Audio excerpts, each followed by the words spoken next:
Mars, and it looks grim. We lost more than half our supplies with the module.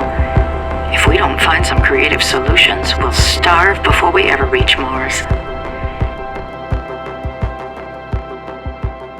Hi, my name is Mike Rausch, and I'm the director on Tharsis. I wanted to talk a little bit about some of my inspiration for Tharsis, and the main one being a documentary I saw on a whale ship called the Essex. The Essex was the main inspiration for Herman Melville's Moby Dick, and what inspired me about this story was what happened to the crew after the ship sunk.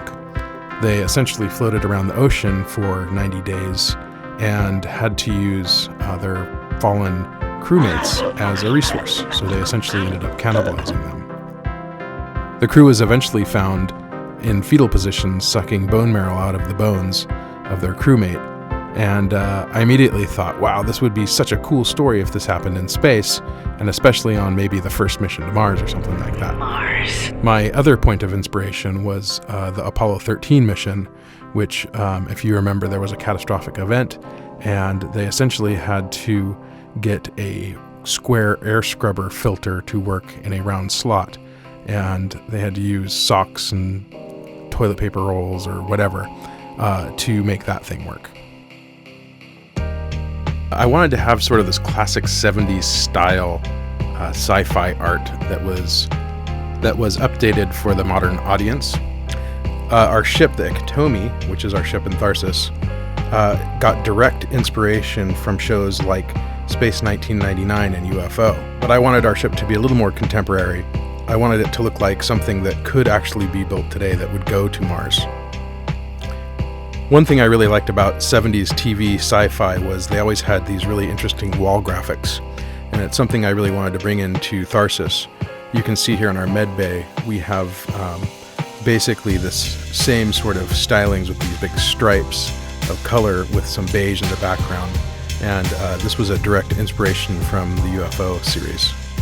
Of course, we can't forget Star Trek and the 60s and 70s sci-fi stylings. You can see our maintenance bay here is sort of a replica of the engine room from Star Trek. And one of the keys to a great look, a great classic sci-fi look, is to have very simple buttons that aren't really labeled. They're just colors. We have some of that. We try to stay away from this really intense sort of UI or machinery and just have it be very basic and simple. And a lot of influence was from 2001: A Space Odyssey. And again, you can see some of the simple control panels in UFO. I basically used the main character from one of these shows, Ed Straker, as influence for one of the characters. You can see how it's sort of a feminized version. And I just really liked his face, and I liked his cool style and all that, so we transferred that over. One of my favorite and most influential things of Tharsis was our color key, and I made this graphic a while back. It was directly influenced by a toy that I got for my daughter, which was this toy Glockenspiel, which I absolutely love the colors on, and so I basically ripped them off and put them into Tharsis.